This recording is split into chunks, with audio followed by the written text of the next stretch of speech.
Who killed Leota Camp? On Monday, July 10, 1967, Leota Camp, a 25-year-old mother of three, was found bound, gagged, and stabbed in her home. Leota and her husband were renting a home at 3213 Fleming Avenue in Des Moines, Iowa. At the time, it was a quiet, peaceful neighborhood with little or no through traffic.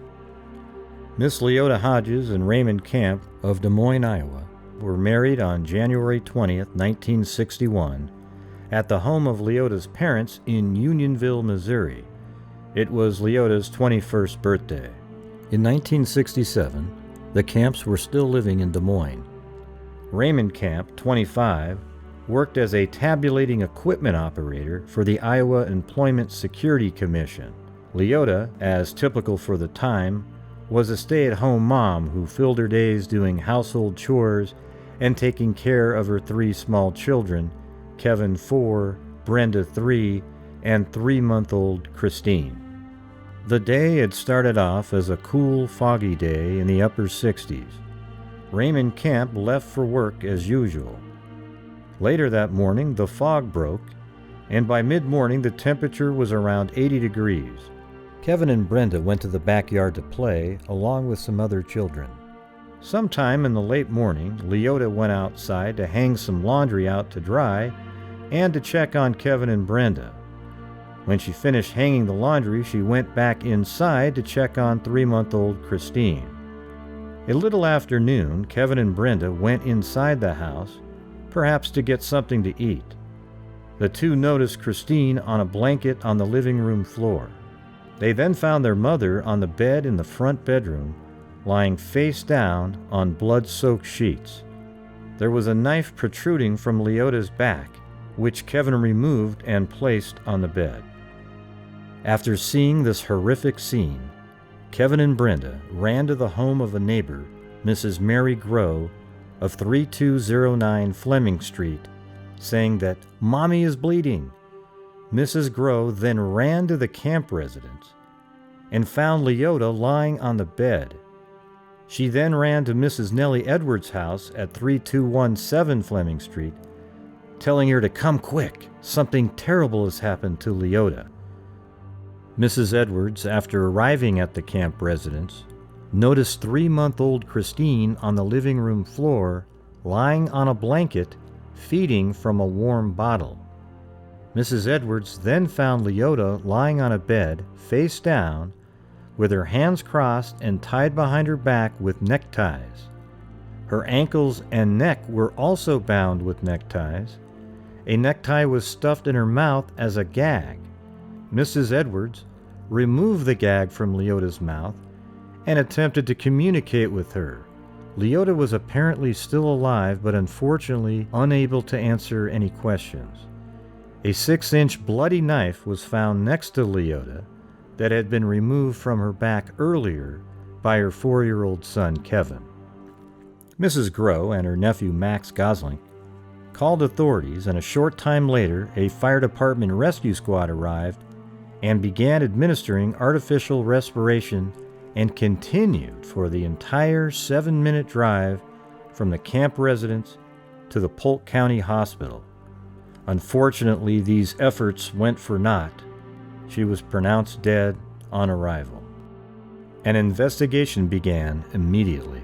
Dr. Leo Luca, Polk County medical examiner, said Mrs. Camp had been stabbed 4 times in the back and that the wounds penetrated her lungs. He continued to say that she died of internal hemorrhaging and there was no evidence she had been raped. Leota was fully dressed in a blouse and skirt. The wounds were inflicted by 2 different knives, which were both from a kitchen knife rack. One knife was found on the bed, which had been pulled from Mrs. Camp's body by Kevin, and another blade presumably found in her body, missing the handle. Dr. Leo Luca said Mrs. Camp's killer was probably a kook or a pervert who got scared and panicked. The search for the killer begins.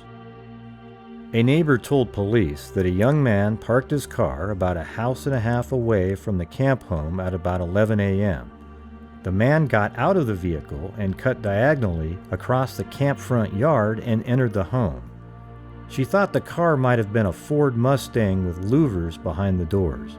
Police believed the model to be a Mustang Fastback from 1965 and 1966. Another neighbor saw him leave the house just before noon. He then walked to the car and drove off.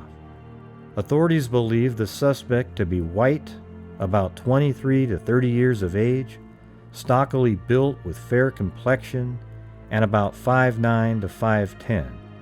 He was wearing a brown and white plaid shirt and dark pants. He was also described as handsome with light brown curly hair and a good suntan, which seems to contradict the fair complexion observation by one of the other neighbors. With the help of the neighbors, police were able to create a composite sketch of the suspect.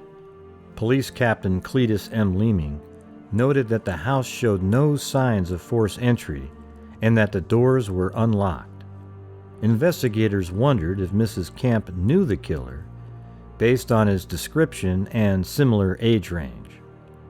The neighborhood is out of the way and one wouldn't likely drive down the street unless you lived there or were visiting someone specific. The obscene phone call. Leota Camp had received an obscene phone call several weeks before her murder. Raymond Camp told the registered newspaper that his wife Leota had received an anonymous telephone call about 2 to 3 weeks prior to her death. He said that Leota was feeding their 3-month-old child Kristine at the time of the phone call. She put the baby down as the phone rang. She answered, and a man said, "Where you been?" It was a strange tone of voice. Mrs. Camp told the caller that she was feeding her baby, and the caller replied, "I thought maybe you were blank." Raymond wouldn't say the word that was used over the phone, but that it was an obscene expression. Leota was in shock. She hung up the phone and called Raymond at work to explain what happened. The caller never called again. Raymond revealed that their phone number was not listed in the phone book. Police looked into about 450 dark blue or black Ford Mustang Fastbacks with louvers behind the doors that led to no suspects. A $2,500 reward was offered by Raymond Camp, but did not lead to an arrest or a suspect. Captain Cletus Leeming said they have received over 1,000 leads and more than 600 people have been questioned, but the evidence in the case is very slim. He also said that most murders are committed by someone closely associated with the victim, and that in this case it doesn't appear to be true. The case went cold and still remains unsolved today.